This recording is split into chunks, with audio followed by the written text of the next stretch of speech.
الحمد لله وسلام على عباده الذين اصطفى اللهم صل على محمد وبارك وسلم اما بعد. حضرات محترم،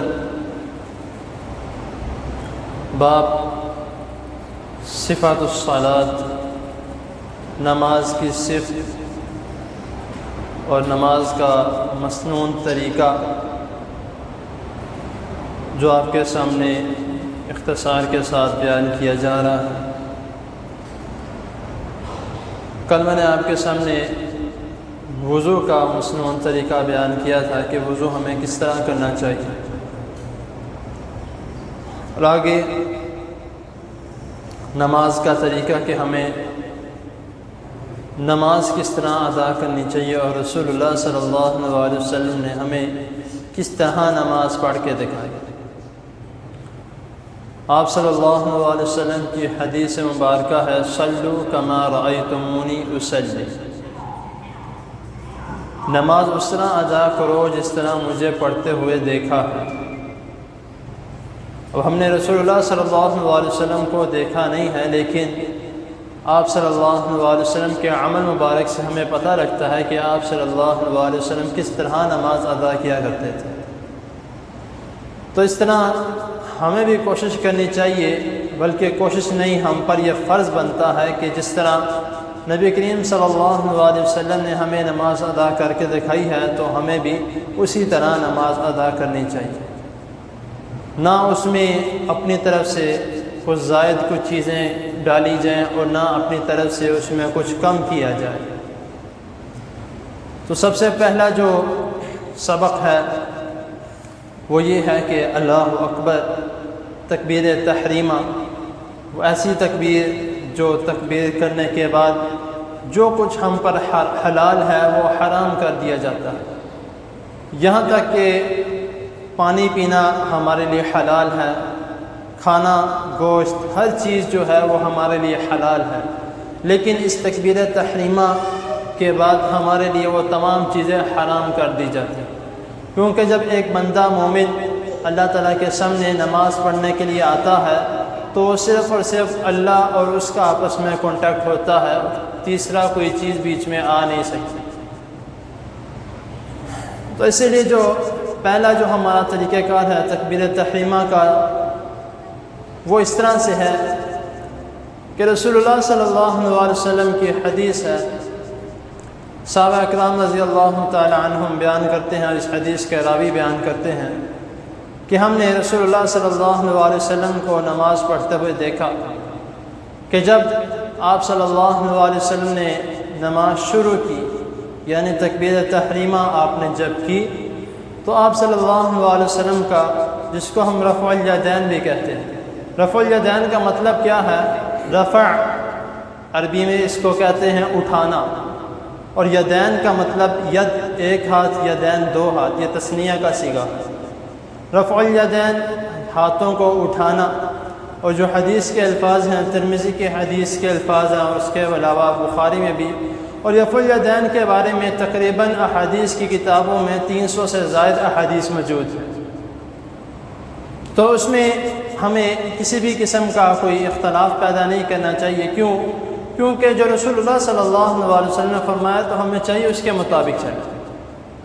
سب سے اوپر والا درجہ کس کا ہے؟ رسول اللہ صلی اللہ علیہ وسلم. بعد میں ہمارے مساجد کے امام، مساجد کے خطیب، وہ بھی ٹھیک ہیں، یہ نہیں کہ اللہ معاف کرے ان کی کوئی عزت نہیں ہے، ان کی بھی عزت ہے، ان کی بھی مانی جائے گی، لیکن جہاں پر رسول اللہ صلی اللہ علیہ وسلم کی بات آ جائے وہاں پہ کسی اور کی بات نہیں چلے گی.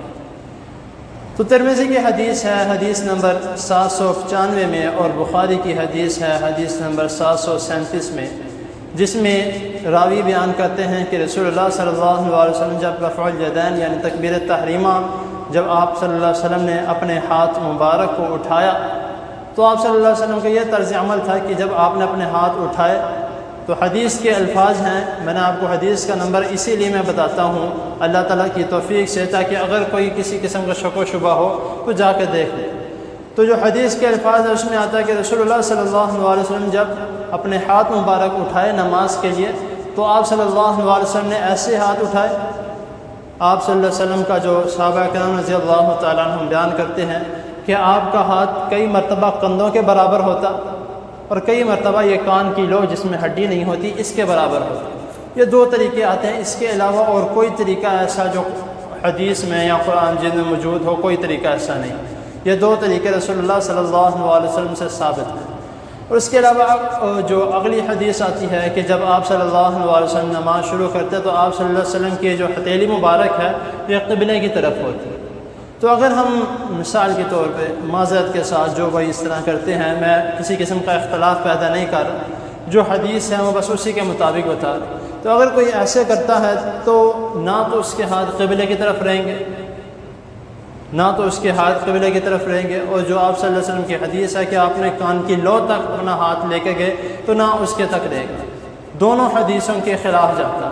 تو آپ صلی اللہ علیہ وسلم جب نماز شروع کرتے تو آپ کی جو ہتھیلی مبارک ہوتی یہ آپ صلی اللہ علیہ وسلم کی بالکل قبلے کی طرف ہوتی۔ اب ہمارا کیا طرز عمل ہوتا ہے، اگر ہم نماز پڑھ رہے ہیں تو ہم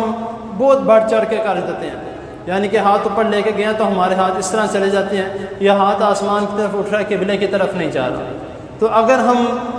دوسری طرف آ جائیں کہ بہت نیچے چلے جاتے ہیں، وہ اس طرح ہے کہ جب ہم نماز شروع کرتے ہیں تو یہ ہاتھ چھوڑے ہیں، نماز شروع کیا تو نماز اس طرح شروع کرتے، یہ بھی کوئی طریقہ کار نہیں۔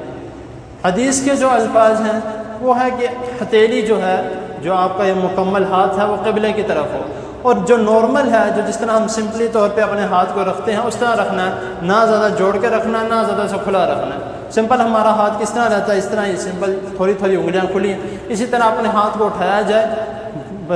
کندھوں کے برابر یا کان کے برابر اپنے ہاتھوں کو لے کے جائے گا۔ یہ طریقہ جو ہے رسول اللہ صلی اللہ علیہ وسلم سے ثابت ہے، اور کوشش کرنی چاہیے کہ اسی کے مطابق عمل کریں۔ تو اگر اور بھی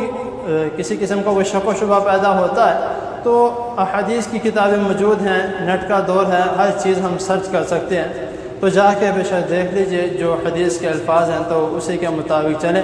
اللہ تعالیٰ کے حضور دعا ہے اور آگے انشاءاللہ تعالیٰ اسی کے مطابق نماز کا پورا طریقہ انشاءاللہ آگے سکھایا جائے گا۔ تو میں نے کل بھی بات کہی تھی اور آج پھر کہہ رہا ہوں کہ آپ خود بھی آئیں اور اپنے بچوں کو بھی ساتھ لے کر آئیں، تاکہ وہ بھی نماز کا طریقہ رسول اللہ صلی اللہ علیہ وسلم کے عمل کے مطابق وہ سیکھے۔ اللہ تعالیٰ کے حضور دعا ہے اللہ تعالیٰ ہمیں جو سنا ہے اس کو سمجھنے کی اور اس پر عمل کرنے کی توفیق عطا فرمائے۔ جزاکم اللہ خیر۔